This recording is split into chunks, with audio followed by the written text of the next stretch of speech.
اللہ تعالیٰ نے قرآن مجید فرقان حمید میں ارشاد فرمایا کہ لقد کان لکم فی رسول اللہ اسوۃ حسنہ، فرمایا بے شک تمہارے لیے رسول کریم علیہ السلام کی زندگی میں بہترین نمونہ ہے، بہترین نمونہ ہے تمہارے لیے حضور کی حیات نور میں۔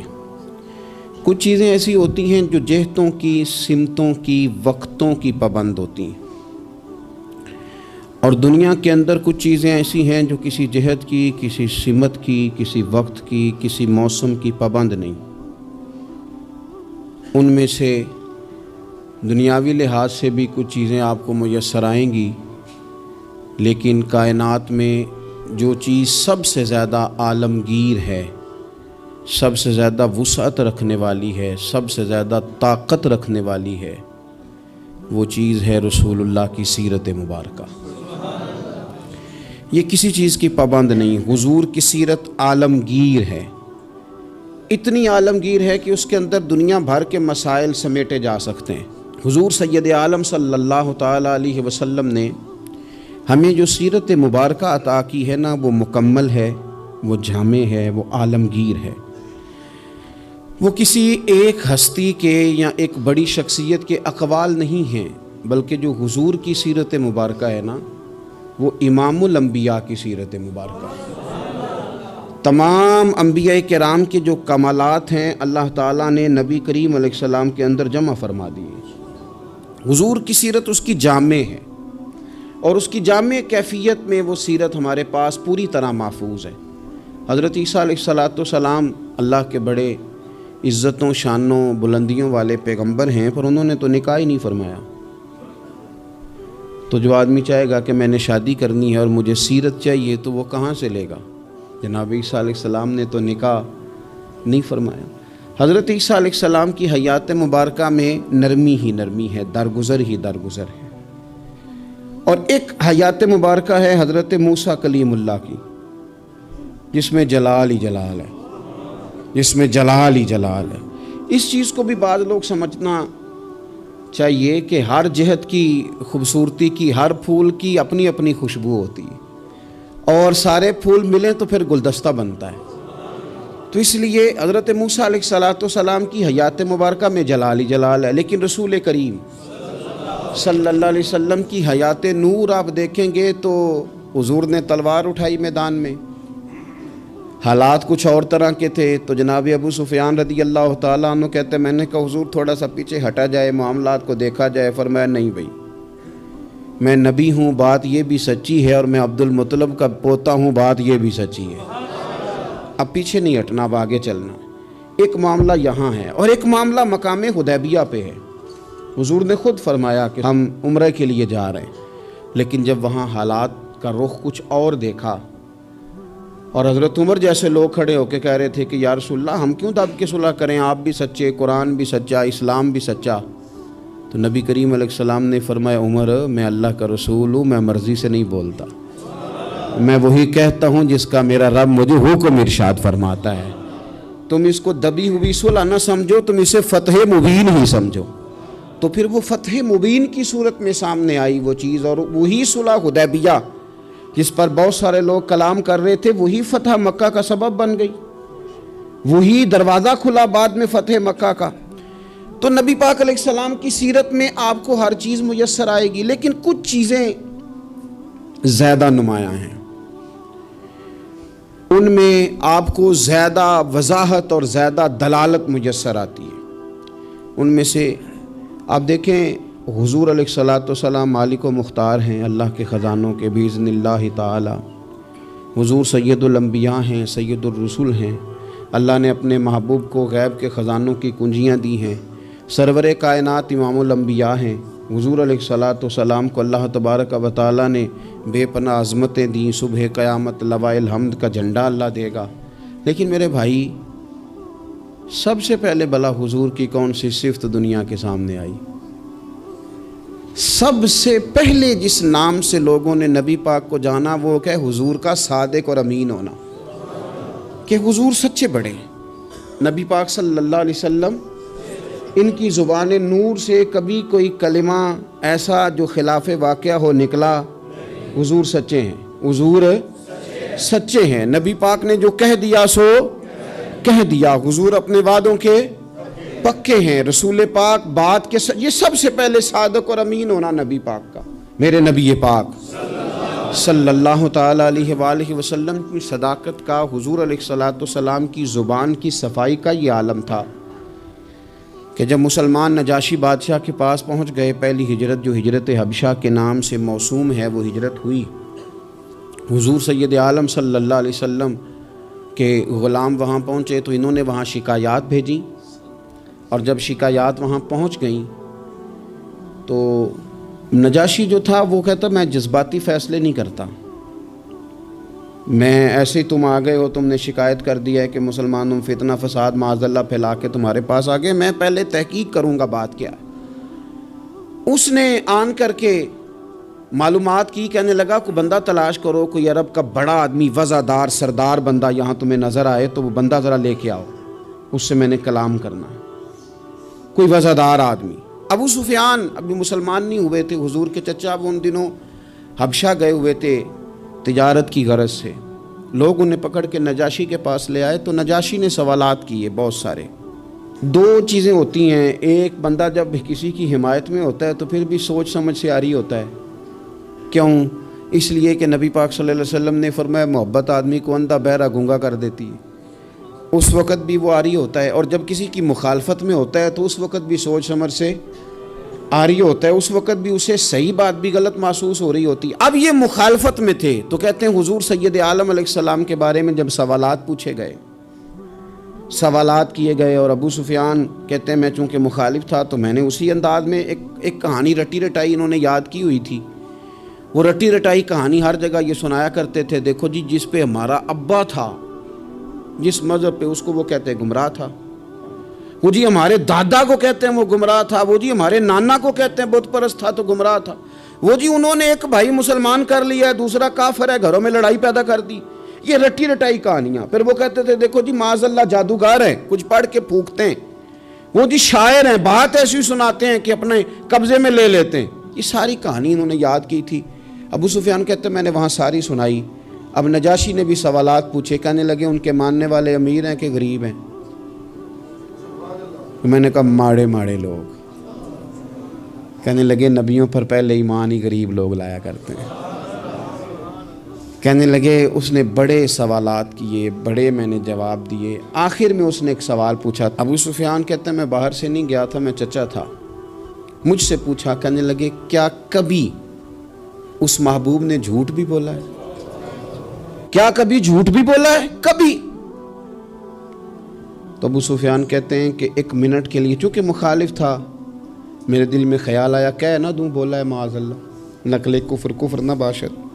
کہتے ہیں پھر میں نے سوچا کہ ایک تو یہ عرب کی وزاداری کے خلاف ہے کہ میں غلط بات کروں، اور دوسرا یہ کہ میں انہیں جادوگر کہوں تو شاید کوئی اس پر سوچے، شاعر کہوں تو شاید کوئی توجہ کرے، پر مدینے والے محبوب نے جھوٹ بولا ہے یہ تو مانے گا ہی کوئی نہیں، یہ کیسے ہو سکتا ہے؟ یہ تو صادق اور امین ہونا تو ان کا آفتاب سے زیادہ روشن، کون اس بات کو تسلیم کرے گا؟ کون مانے گا؟ کوئی نہیں مانے گا۔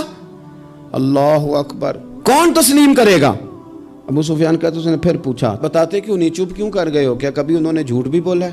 اللہ اکبر۔ تو ابو سفیان کہتے ہیں میں بول پڑا، میں نے کہا کہ وہ میرے بھتیجے ہیں، میں نے انہیں ماں کی گود میں بھی دیکھا، دادا کے کندھوں پہ بھی دیکھا، چچا کے گھر میں بھی دیکھا، ختیجہ کا دولہا بنے بھی دیکھا، میں نے اس حبیب کو جگہ جگہ دیکھا، اور میری آنکھوں کے سامنے ان کی کان پٹیوں پہ مقدس سفید بال آئے، میں نے بڑا کچھ دیکھا، پر میں نے اس حبیب کو کبھی جھوٹ بولتے نہیں دیکھا، کبھی یہ لفظ زبان سے نکلے ہی نہیں، کبھی یہ بات کہی نہیں، کبھی جھوٹ بولا ہی نہیں، سوال ہی نہیں پیدا ہوتا۔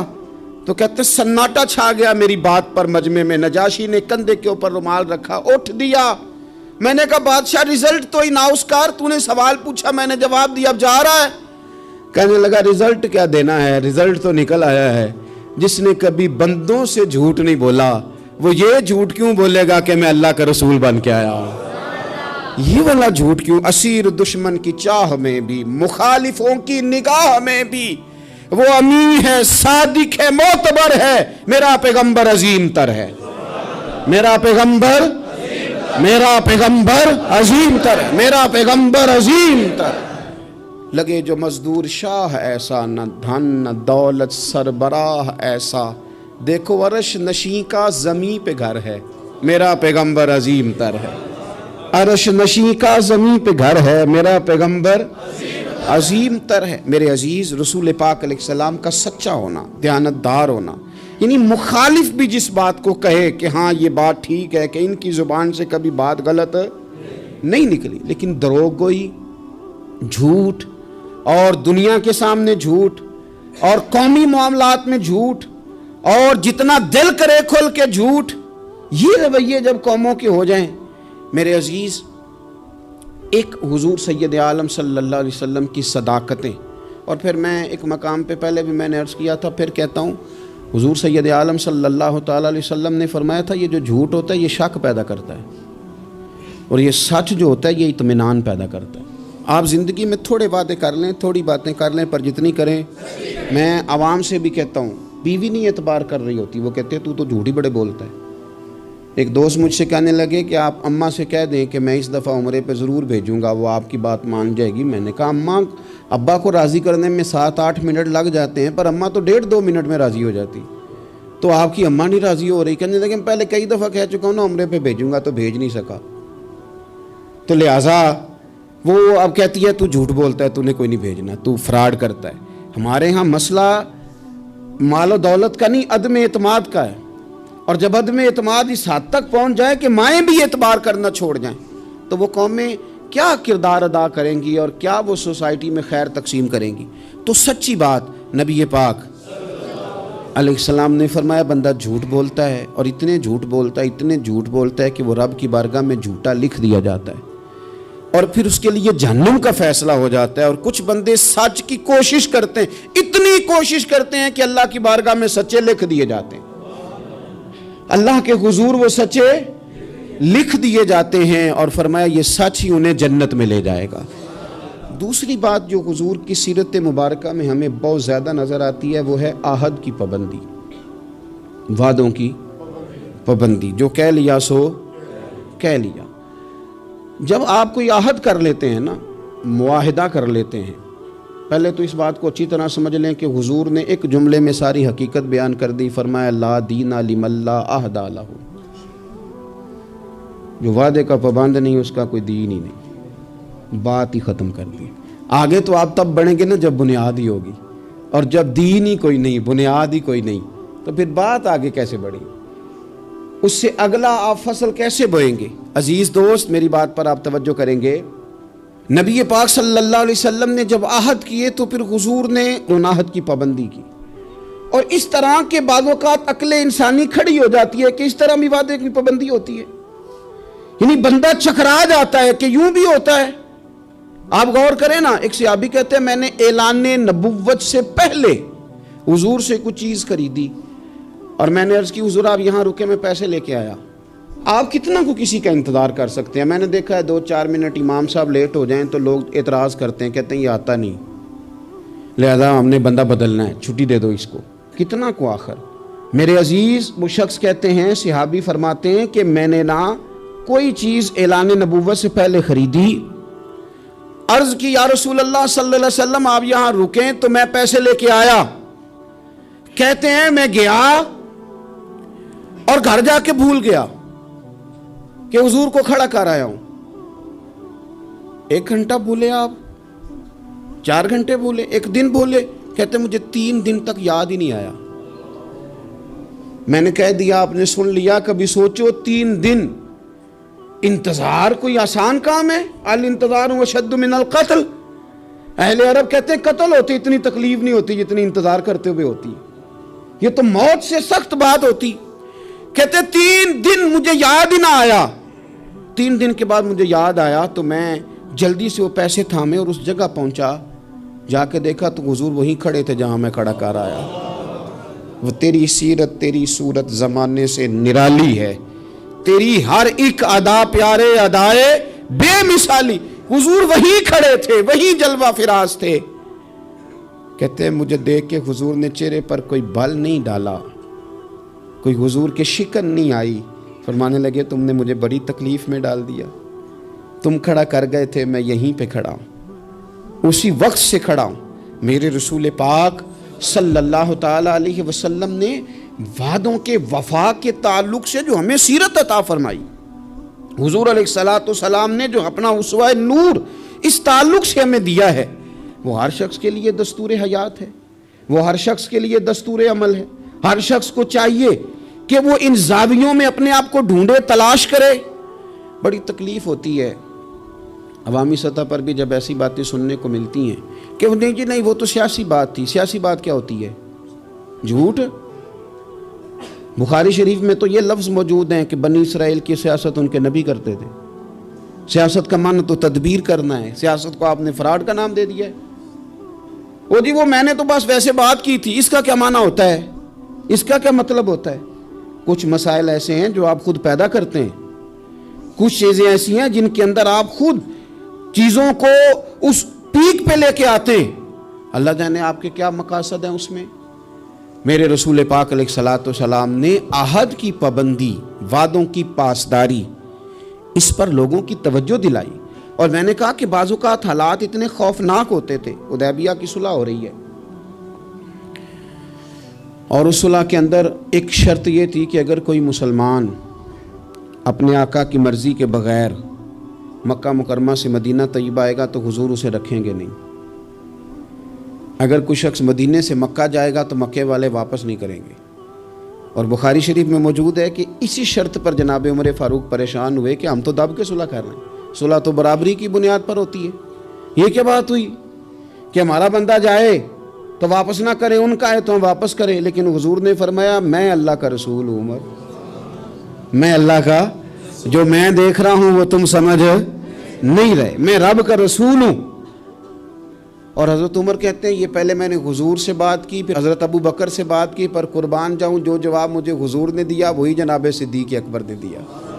کہو عمر وہ اللہ کے رسول ہیں، وہ جو کہتے ہیں حق اور سچ ہی کہتے ہیں.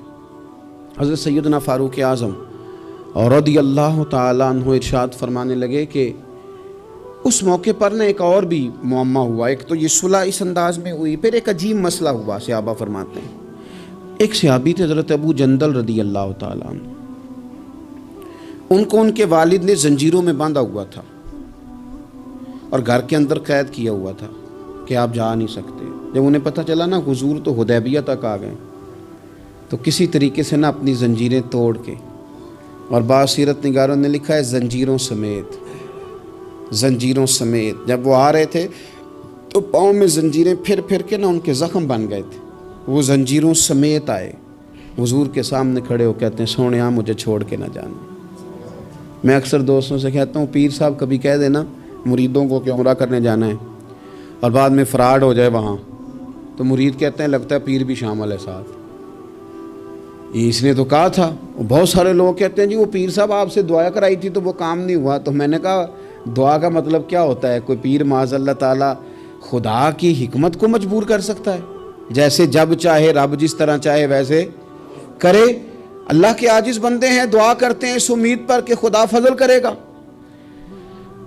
تو اب بڑی جلدی لوگ ڈگمگا جاتے ہیں کہ فلاں جگہ ایسا ہو گیا. حضور سید عالم صلی اللہ علیہ وسلم کی بارگاہ میں عرض کیا یا رسول اللہ صلی اللہ علیہ وسلم، حضور مجھے چھوڑ کے نہ جائیے گا، بڑا مارتا ہے میرا باپ. آپ ذرا کیفیت دیکھیں. حضور نے وعدہ کر لیا ہے کہ ہم لے کے نہیں جائیں گے. وہ آ گئے رو رہے ہیں یا رسول اللہ چھوڑ کے نہ جائیے گا. ان کے والد کھڑے ہو گئے کہنے لگے جی آپ نے وعدہ کیا آپ لے کے نہیں جا سکتے. امتحان دیکھو محبت کا. کوئی ضروری ہے کہ ہر موقع پر شاباشی ملے، ہر وقت مسکرا کے ملا جائے؟ یہاں تو لوگ اس بات پہ بھی ناراض ہو جاتے ہیں کہ مجھے 21 دفعہ ملے ہیں تو 20 دفعہ ہنسے، 21ویں دفعہ ہنسے نہیں. خیر ہے آج مسکرائے نہیں. ہر بات میں لوگ ایک پہلو تلاش کر لیتے ہیں کمزوری کا. وہ رو رہے ہیں، تڑپ رہے ہیں. اور صحابہ کہتے ہیں ہماری خواہش تھی ان کا درد دیکھ کر کہ حضور حکم کریں تو ہم زنجیریں ساری توڑ دیں. پر میرے رسول نے کیا فرمایا؟ فرمایا ابو جندل تمہیں جانا ہے کیونکہ میں وعدہ کر چکا ہوں. جب کوئی وعدہ کر لے پھر اس سے نتائج کی پرواہ، کیا ہوگا کیسے ہوگا، پھر اس بات کی پرواہ، میں وعدہ کر چکا ہوں لہذا اب تمہیں واپس جانا ہے، اور جب تک میں دوسرا حکم نہ دوں اتنی دیر تک لوٹنا نہ۔ ان کے آنسو پونچھے گئے، وہ واپس گئے۔ کیا کہا تھا درویش نے؟ ایک باری میری آنکھیاں چوں اونا نے اتھرو پونجے سن، ہن تے چسکا پی گیا رونے دا، ہن تے مینوں چسکا ہی پی گیا رونے دا، تے ہر ویلے آہو زاری دا۔ نبی پاک علیہ السلام نے واپس بھیج دیا۔ یہ وقتی طور پر کرب کا مسئلہ تھا، تکلیف کا تھا، لیکن اپنے وعدے کی پاسداری، اپنے وعدے اور معاہدے کی پابندی۔ کوئی بھی آپ کمٹمنٹ کریں، کسی کے ساتھ بھی کریں، کسی بھی لحاظ سے کریں، اور جو لوگ اپنے حساب سے بڑے بنتے ہوں، سربراہان کہلاتے ہوں، ان کے لیے تو زیادہ ضروری نہیں ہو جاتا کہ اگر وہ کوئی کال قرار کرتے ہیں، کوئی بات کرتے ہیں، تو پھر اس کا انہیں پابند بھی ہونا چاہیے۔ تو چیزوں کو اگر حضور کی سیرت نور کی روشنی میں دیکھا جائے تو میرے نبی پاک علیہ السلام نے پھر وعدے کی پابندی کو امت کو دستور بنا کے دیا۔ حضرت حذیفہ بن یمان، حضرت ابو حسین رضی اللہ تعالیٰ عنہ، یہ دو لوگ کہتے ہیں کہ بدر کی جنگ میں نا ہم حضور کے ساتھ لڑنے کے لیے گھر سے نکلے، رستے میں ابو جہل نے اور کچھ اور لوگوں نے ہمیں روک لیا، کہاں جا رہے؟ ہم نے کہا حضور کی زیارت کے لیے۔ انہوں نے کہا نہیں، تم جنگ کرنے جا رہے ہو، لڑائی کرنے جا رہے ہو، تم لڑو گے۔ ہم نے وہاں وعدہ کر لیا کہ ہم نہ صرف زیارت کریں گے، ہم لڑیں گے نہیں، وعدہ کر لیا۔ جب ہم حضور کی بارگاہ میں پہنچے نا تو عرض کی یا رسول اللہ صلی اللہ تعالیٰ علیہ وسلم، حضور ہم وہاں وعدہ کر رہے ہیں کہ لڑیں گے نہیں، ورنہ وہ آنے نہیں دیتے تھے، ہمیں گرفتار کر لیا تھا انہوں نے، وعدہ کر رہے ہیں کہ لڑیں گے نہیں۔ تو یا رسول اللہ صلی اللہ تعالیٰ علیہ وسلم ہمارے لیے حکم کیا؟ یہ بدر کی لڑائی تھی جس میں ایک ایک آدمی کی ضرورت تھی، 1000 کا مقابلہ 313 کے ساتھ ہے، ایک ایک فرد کی، ایک ایک شخص کی ضرورت ہے۔ تو یا رسول اللہ وعدہ کر رہے ہیں کہ لڑیں گے نہیں، تو حکم کیا ہے؟ تو نبی پاک صلی اللہ تعالی وسلم نے فرمایا چونکہ تم نے وعدہ کیا نہیں لڑو گے تو تم ادھر بیٹھ جاؤ۔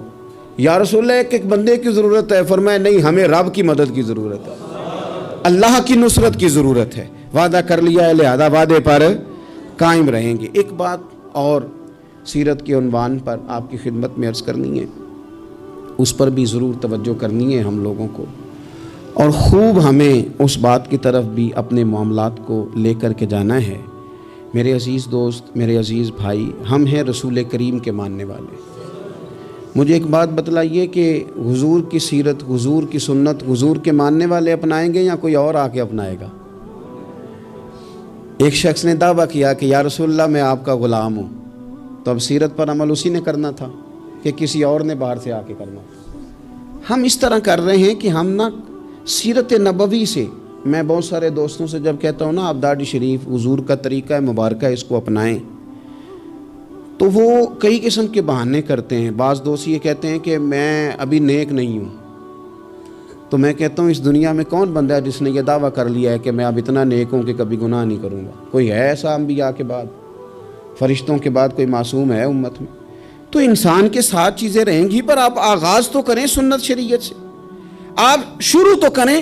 ہم نے کس دن سنت شریعت کا سفر کرنا ہے؟ نبی پاک صلی اللہ علیہ وسلم کے ہر فعل میں حکمت، حضور کی ہر بات میں حکمت۔ کیا ایک چھوٹی سی بات ہے مسواک، کوئی بڑی بات ہے؟ لیکن کتنا بڑا دور آ گیا، کتنے لوگ تبدیل ہو گئے اور کتنی چیزیں آئیں اور کتنے سال بیت گئے، لیکن اس ایک حضور کی ادا کی اہمیت ختم، اس کی اہمیت اپنی جگہ پہ اتنی آج بھی قائم ہے کہ بہت بڑی ریسرچ کے بعد جو بڑے لوگ تھے انہوں نے کہنا شروع کر دیا جو پابندی سے مسواک کرے اسے کینسر نہیں ہوتا۔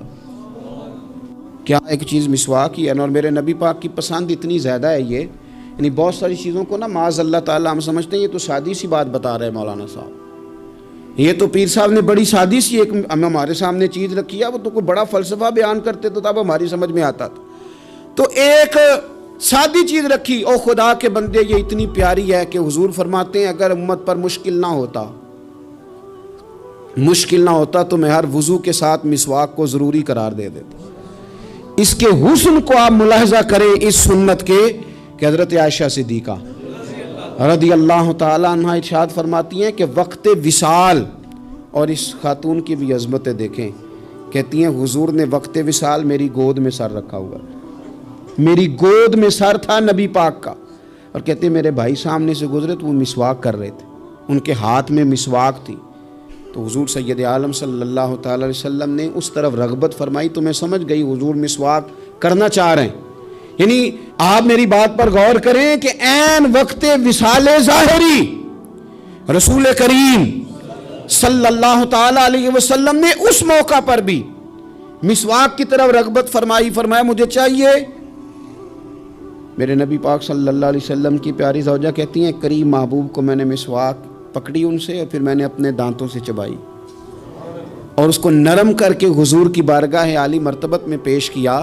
اور میرے عزیز بھائیوں، اگر سنت کا وہ ذوق ہماری طبیعت میں پیدا ہو جائے، وہ شوق، ہمارے استاد صاحب فرمایا کرتے تھے یہ کیا بات ہوئی کہ ہمیں بتانا پڑے ہمارا کون سا مذہب ہے، یہ کیا بات ہوئی ہمیں بتانا پڑے کہ ہم عاشق رسول ہیں، یہ کیا بات ہوئی ہمیں بتانا پڑے کہ فلاں شیخ کے ماننے والے ہیں، ہماری ادائیں کیوں نہیں بتاتی کہ ہم رسول پاک کے غلام ہیں، ہماری ادائیں کیوں نہیں بتاتی کہ ہم نبی پاک صلی اللہ تعالی علیہ وسلم سے محبت کا دم بھرنے والے ہیں۔ تو رسول پاک صلی اللہ تعالی علیہ وسلم کی سیرت نور، اور میں آپ کو ایک اور بات بھی عرض کروں، ہم نے بہت بڑی غلطی کی کہ ہم حضور کی سیرت تک پہنچنے میں کامیاب نہیں ہوئے۔ ہم نے بڑی باتیں سنی، بڑا کچھ ہم نے اپنی زندگی میں پڑھا۔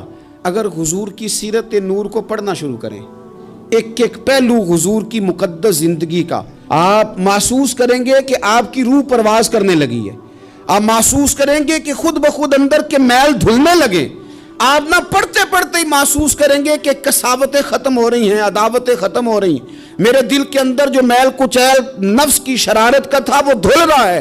رسول پاک کے جتنا کوئی قریب جاتا ہے اتنا وہ رب کے قریب ہو جاتا ہے، اتنا وہ اللہ کے قریب ہو جاتا ہے۔ آپ سیرت مبارکہ سے فیوز و برکات لیں، اپنے گھروں میں حضور کی سیرت نور کا پیغام لائیں، اور یہ جو 2-3 گزارشات میں نے آپ کی خدمت میں شروع میں عرض کی ہیں، ان پر توجہ کریں۔ ہمیں کچھ پہلو ایسے ہیں زندگی میں جن کو ہمیں پوری طرح سمجھ جانا چاہیے، اور کسی بھی فورم پر اللہ ہمیں موقع دے، کوئی بھی فورم ہو، تو احقاق حق اپنی زندگی کا وتیرہ بنایا جائے۔